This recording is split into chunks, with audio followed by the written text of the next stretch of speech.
of stuff that's already aired that, were fan favorites or things that people liked. And of course, once we do the Q&A in about 20 minutes, you can ask, the Mythbusters about something you saw that you're wondering about. But one of the ones that I liked this season a lot was fixing a flat.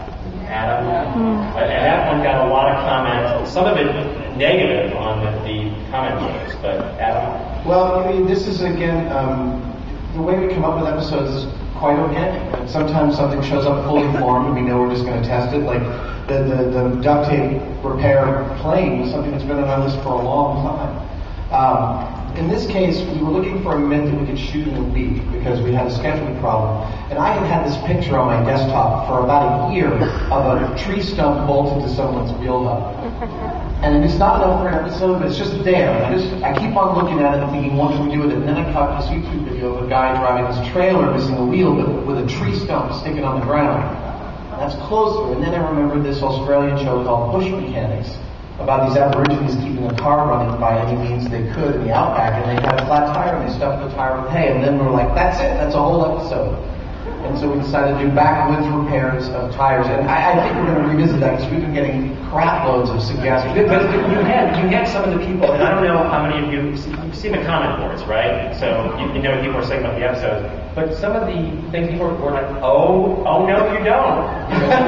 like that couldn't happen because... I have to tell you, I once, about 6 years ago, I was reading one of the comment boards, and somebody said, Adam uses the word actually way too much. And forever after, I hear that guy every time I use the word actually. The hell with that guy! So I have to tell you, I get feedback of what the general gist of the comment boards are, but I do not read them directly. Right, but I mean, you're like broadly aware, like when people raise objections to that. Absolutely. Look, people were saying, who carries around this equipment in their trunk of their car? And my answer is the Mythbusters do. To clarify a little bit on that is, there's one thing to stuff grass or hay or something into a flat tire, but we did on this episode what we personally enjoy doing, which is taking tangents. And, we did all the stuff, the backwoods stuff, and then we got creative. And, so sue us if somebody doesn't like us getting creative. It actually gets really interesting. It involves a lot of sparks and, and a lot of excitement, more than, just tree stumps. Right. And you guys do manhole covers too, we mounted manhole covers on the cars, and that was awesome. And we raced each other. I was on just rims and without tires on them, and Adam was on a car entirely on manhole covers. It's hysterical. I mean, there's a moment that our director Alice Dallard kept on trying to get in that episode. Something she had seen the first time that I bolted all 4 manhole covers to the car, which is just sort of obscene looking. It's like a car driving on knives. And it was basically that from about 40 feet away, I went, Jamie. And he looked over and we just went, and she was like, she kept on trying to get that from us on camera. It just it didn't happen. Yeah, that's one of those things that it's just like you do those kinds of things because of the joy of it, because you can't, most people don't happen to have large power drills and generators to power them to, spend about 6 hours drilling holes through manhole covers, but, so what? We're having fun. It's good happen.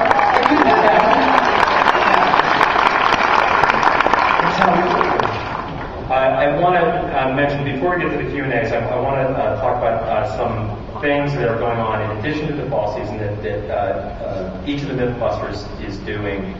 And Tori has a special coming up.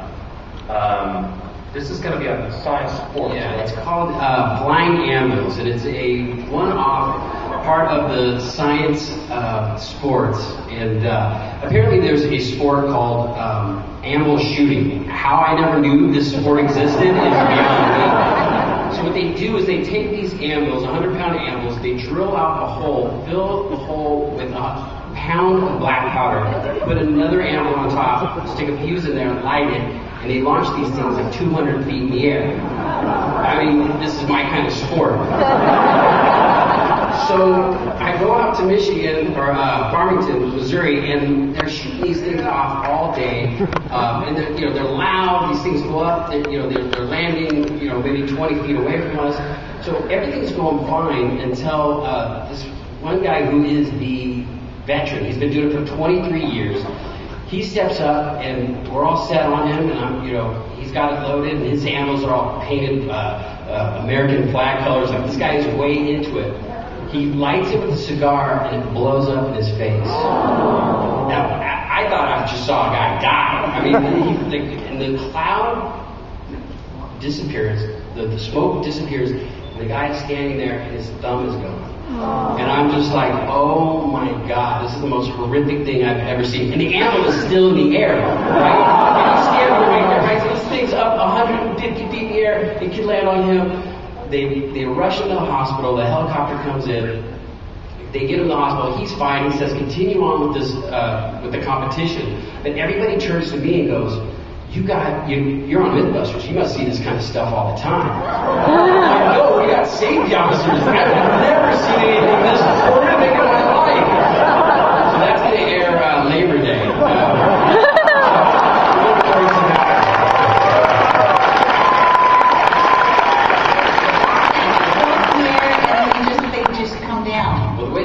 Judge it is the higher they go and the closer it lands to the base, that's how they gain points. How far away are the people standing from this happening? They're like 40 feet away. I mean, it's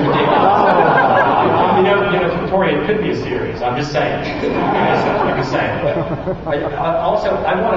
I don't know if fans know. Tori, you and Grant met each other making models for ILM, right? That's right. Yeah, and actually Adam worked there too. Nice hairdo, Tori. This was taken 6 months ago. Where are those two kids? Oh my God. Parallel universe, transporter action, Tori. We are absolutely doing nothing right now. They're just like, get a tool and stick it on the model. No, we can work on it. So this film is Star Wars Episode 1, Federation Battleship is what that was. And that's Tori again. And Grant, you came. It was a long show. It was a very tough movie. Wow, that is amazing. Yeah, there you go. Oh, yeah. That was Van Helsing, Van Helsing, this castle, Dracula's castle, and he put a bunch of little torches all over it. Yeah, that was 9 months I think we spent on that. That was nice. Those are adorable. I feel so old now. It's been a tough business. I feel like I just looked at your baby photos. Also, only at Comic-Con did someone yell out, "Evil Tory!" How do you know that's the evil Tory? They just know. I want to see at least 3 evil Tories next year on the floor. You mean a I hope not. Carrie, I want to ask you about Head Rush, because I don't know if folks are aware. Carrie has her own show, Head Rush, on Science. And tell folks about what you have coming up on the show. Well, we just finished filming some more episodes of Head Rush. It's basically we found that Mythbusters has this amazing effect that kids were getting interested in science because they were watching Mythbusters. So we wanted to figure out. And Head Rush was sort of our answer. Mythbusters never set out to be a science show. Head Rush is, just takes the science from Mythbusters and actually directs it towards a middle school age, because that's around the time when kids generally become disinterested in science. So we're hoping with some excitement and showing some new scientific role models that we can keep that excitement up and maybe get more women into the field. If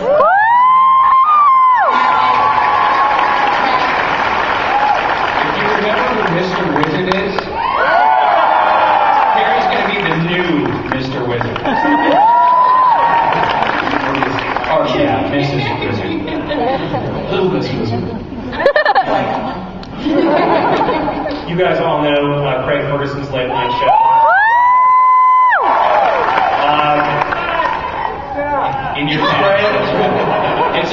to something the robot says. Craig Ferguson, he didn't have a sidekick, so Brand built him a sidekick. The robot Jeff is Craig Ferguson's sidekick on the show now. And I've been watching the show, and his dialogue with Jeff is getting longer and longer. I think there's something going on between them. But killer robots. Tell folks about that, Craig. So, Killer Robots is actually part of, our Discovery networks, which include Science Channel, we're sort of branching out into shows on that network. And so, Flying Anvils and Large Dangerous Rocket Ships and Killer Robots is one that I hosted.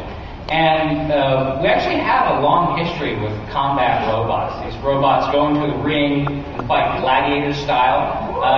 Jamie and I both used to compete in battle plots.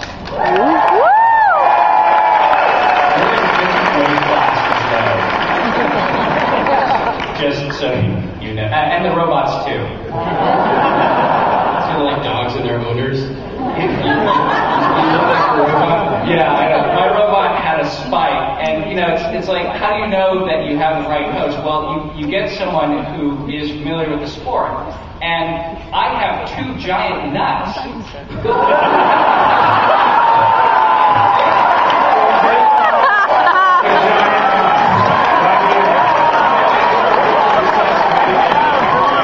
It's the trophy for winning. I'm sure it is.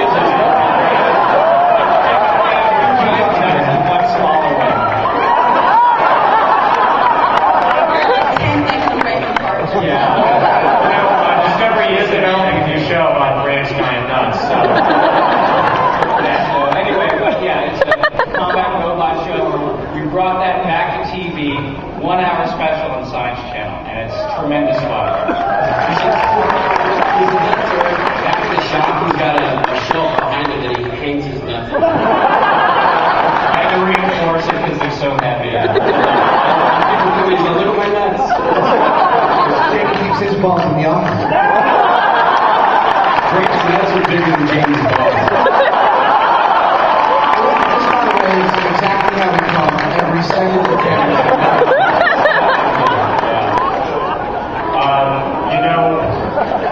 You guys, we're not just here to laugh. We actually are going to make a little bit of news because there is some stuff we can sort of tell you about a new project that Adam and Jamie are working on. So, Jamie and I, I'm sorry for the teasiness of this tease, but the fact is Jamie and I are in production on another new show for Discovery that we will be executive producing and starring in. We will not be stopping doing Mythbusters. We're somehow going to do both at the same time. And we're looking forward to telling you all the details about it very, very, very soon.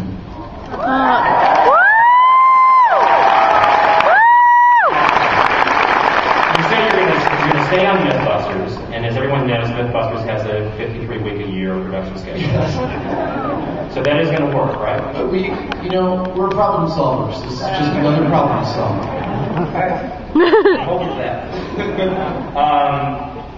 Tori, in the fall, for the new episodes, you will hear a newly performed Mythbusters theme music behind the opening. No, it's the same song. Same song. We're good friends with the Dandy Warhols. They're big fans of our show. So we just approached them and said, how would you guys feel about just covering it? It's the same exact song, but they just made it cooler. So you're going to see that in October. It's pretty awesome. And when you listen to it, you will notice. I mean, it does sound. It's got a different feel, but a good feel, and you will notice that when you see the opening.